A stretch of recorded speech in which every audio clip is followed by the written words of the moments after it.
Hey everybody, Jeff Mucklin here with the Nurture Nature Center, and today I want to talk to you about rockets. And later in the video I will be flying some rockets, not that one, but some rockets almost as big as that one. But first, let's talk a little bit about the basics of rocketry. How do rockets work, and what do we use them for? July 16th, 1969. Neil Armstrong, Buzz Aldrin, and Mike Collins waited on top of the largest, most powerful rocket ever constructed, the Saturn V. The Saturn V was capable of generating 7.8 million pounds of thrust. It did this by burning 28,000 pounds of fuel per second. The Saturn V was 363 feet tall. That's the height of a 36-story building, and it was 33 feet in diameter.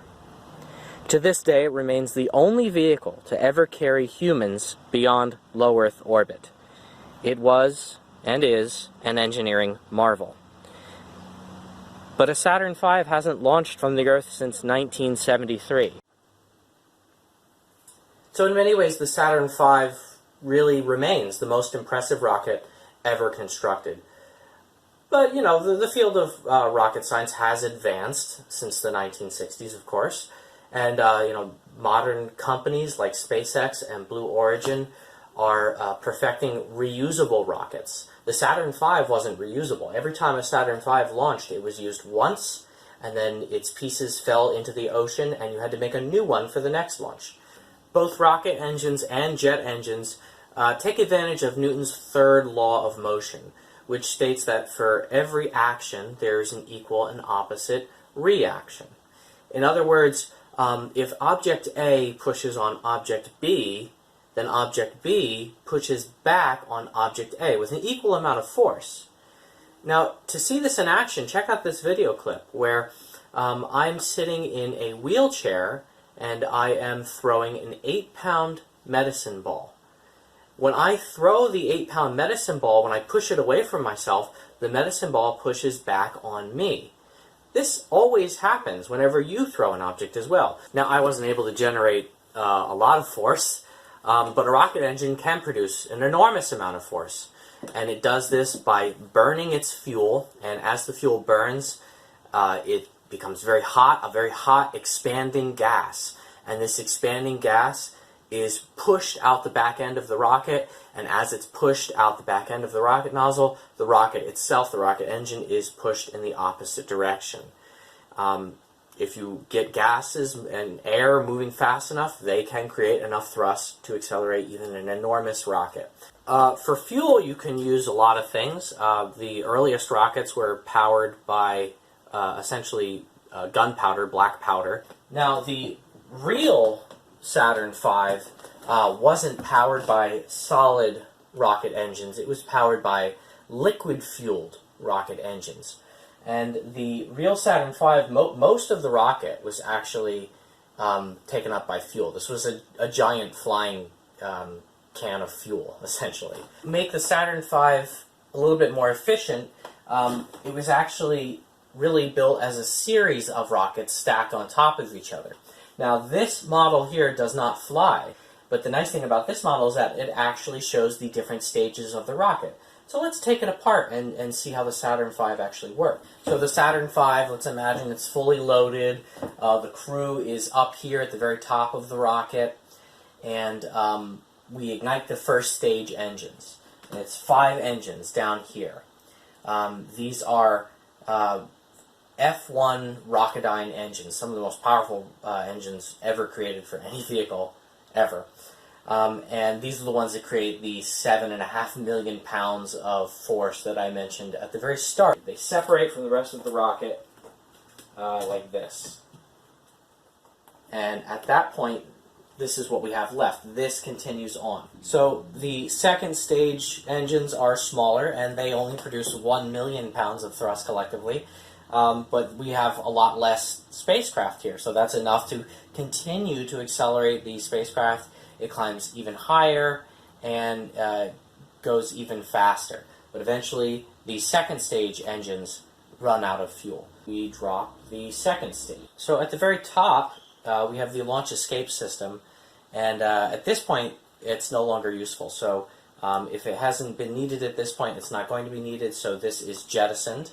So that's more weight that we don't need anymore. So now we just have the third stage engine. There's just one engine here, but this fires and brings our spacecraft into Earth orbit. And then it fires a second time to send the spacecraft on its way to the moon. At that point, once it's fired for the second time and the spacecraft is headed for the moon, it's no longer needed, so it is detached and left behind. So at this point, all we have left headed on its way to the moon is the service module, the crew capsule, and the lunar lander. And they're attached like this. And they're on their way to the moon. We've left behind most of our rocket at this point. The first stage, the second stage, the third stage, and the launch escape system. And this is all that's on its way to the moon. Once we get to lunar orbit, one of the crew members stays in the command module, but two of the astronauts climb into the lunar lander, and they detach from the command module, and they go down to the moon's surface on the lunar lander, which looks like this. They land, they do some science, and then they now leave the moon's surface, and they do that with yet another rocket engine that fires and takes the two crew back up into lunar orbit, where they rendezvous with the command module, and they go back inside of it, and at this point they no longer need the lunar lander, so they leave this behind at the moon. The service module engine fires, and now they head back to the Earth. And then when they get to the Earth, they no longer need the service module. And all that comes back for a safe landing is the command module. With the 3 men inside, it re-enters the Earth's atmosphere. This teardrop shape helps to make that happen safely. Parachutes open, and they splash down in the ocean. But I really do recommend, I encourage you to get involved in model rocket building. These model rockets kits are a lot of fun, because we're going to go out now and launch them a couple times. Let's check it out. I'm here at Louise Moore Park. It's sunny. It's a little bit breezy, but I think not too much to worry about. I'm going to try to launch some rockets today. In order to get one of these rockets ready to fly, first you have to stuff the rocket body with some recovery wadding, which is just paper that protects the parachute. Then you put the parachute in, then you put the cap on, and then you load it with a rocket motor, and then you're ready to fly. There's the Saturn V, and this is the launch controller. I just press this button to arm it, this button here, and then I press this button to actually launch. 5, 4, 3, 2, 1.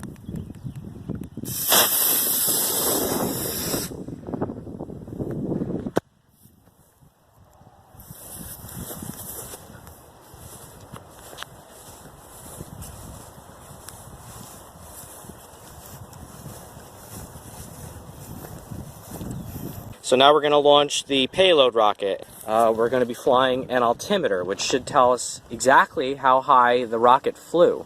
I'm going to pack it with paper so it's not shaking around like this. In 5, 4, 3, 2, 1.